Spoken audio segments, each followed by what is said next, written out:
السلام علیکم ورحمۃ اللہ وبرکاتہ. ناظرین، میں اس وقت مکہ مکرمہ سے تقریباً 3 کلو یا 4 کلو کے فاصلے پر غار ثور کے بالکل سمجھے کے کنارے پر موجود ہوں، اور یہ وہ راستہ ہے کہ جہاں سے نبی کریم صلی اللہ علیہ وسلم جہاں میری انگلی جا رہی ہے، یہ دیکھیں ذرا، اس راستے سے نبی کریم صلی اللہ علیہ وسلم، یہ جو راستہ ہے اس راستے سے نبی کریم صلی اللہ علیہ وسلم مکہ مکرمہ سے جو اس زمانے کے غیر ایمان والے لوگ تھے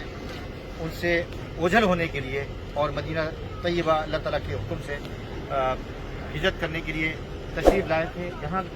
اس راستے سے اس طرف تشریف لائے تھے، اور اس غار میں یہ جو اوپر غار دیکھ رہے ہیں آپ، بہت ہی اوپر جا کے ہے، اور تقریباً یہ سمجھے کہ 1.5-2 گھنٹے لگتے ہیں اوپر جانے میں. اور بہترین جو وقت ہے آنے کا اس کا فجر کے بعد ہے، تاکہ نمازیں درمیان میں نہیں ہوتی تو آسانی کے ساتھ ہم اوپر جا سکیں اور پھر 2 گھنٹے میں واپس آ سکیں. مطلب اندازہ کریں کہ اسلام کی تعمیر و ترقی کے لیے، اور اب یہ سمجھے کہ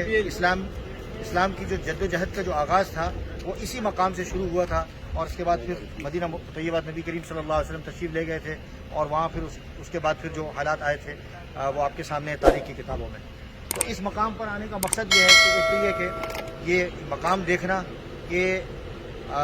کوئی بھی چیز حاصل کرنے کے لیے، اور خصوصاً اسلام کو اپنانے کے لیے، یہ نہیں ہوتا کہ آدمی گھر بیٹھے ہر چیز مل جاتی ہے. دنیا کمانا بھی آسان نہیں ہوتا، لیکن اسلام کے لیے جو نبی کریم صلی اللہ علیہ وسلم اور صحابہ اکرام نے جو جد و جہد کا جو آغاز کیا وہ اس مقام سے کیا، اور پھر مدینہ طیبہ میں جو مسلمانوں کو جو فتوحات نصیب ہوئی اور پوری دنیا مسلمانوں کے شکنجے میں آئے، پوری دنیا پر حاکم بنے، تو وہ اس مقام سے اس چیز کا آغاز ہوا. اب ہم اوپر تو نہیں جا رہے، لیکن یہاں ایک اور واقعہ حضرات کے سامنے عرض کرتا چلوں. جب نبی کریم صلی اللہ علیہ وسلم کے جو ساتھی تھے حضرت ابو بکر صدیق رضی اللہ تعالیٰ عنہ، وہ جب ہجرت کے لیے تشریف لے جا رہے تھے، جب نبی کریم صلی اللہ علیہ وسلم کے ساتھ تھے، تو واقعات میں مختلف چیزیں ہمیں ملتی ہیں، بہت ساری کتابوں میں ہمیں یہ بات ملتی ہے کہ ایک موقع پر حضرت ابو بکر صدیق رضی اللہ تعالیٰ عنہ کبھی دائیں طرف آ جاتے حضور صلی اللہ علیہ وسلم کے، کبھی بائیں طرف آتے، کبھی سامنے آتے، کبھی پیچھے آتے. تو روایتوں میں آتا ہے کہ نبی کریم صلی اللہ علیہ وسلم نے کہا کہ یہ کیا وجہ ہے کہ کبھی تم دائیں آتے ہو، کبھی بائیں آتے ہو، کبھی آگے آتے ہو، کبھی پیچھے آتے ہو.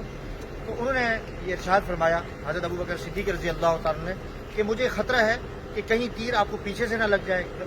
اس لیے میں پیچھے آ جاتا ہوں. کبھی میں آگے اس لیے آتا ہوں کہ کہیں آگے سے تیر نہ آ جائے، کبھی دائیں آ جاتا ہوں، کبھی بائیں آ جاتا ہوں. اس کی وجہ یہ کہ آپ کے ناموس کی حفاظت میرے لیے سب سے امپورٹنٹ، سب سے بنیادی چیز ہے.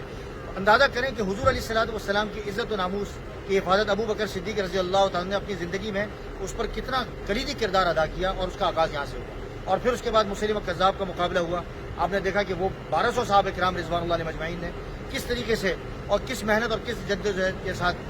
مسیلمہ کذاب کی فوج کے ساتھ کیا، اور مسلمانوں کو اس میں کامیابی نصیب ہوئی. تو ہماری نظر کے اندر بنیادی جو مسئلہ ہے وہ حضور علیہ الصلوۃ والسلام کی عزت و ناموس کا مسئلہ ہے، جس کا جو ہے وہ عملی طور پر جو مظاہرہ کیا ہے حضرت ابو بکر صدیق رضی اللہ تعالیٰ نے یہاں سے کیا ہے. تو اللہ تبارک و تعالیٰ ہم سب کو حضور علیہ الصلوۃ والسلام سے حقیقی محبت نصیب فرمائے. اور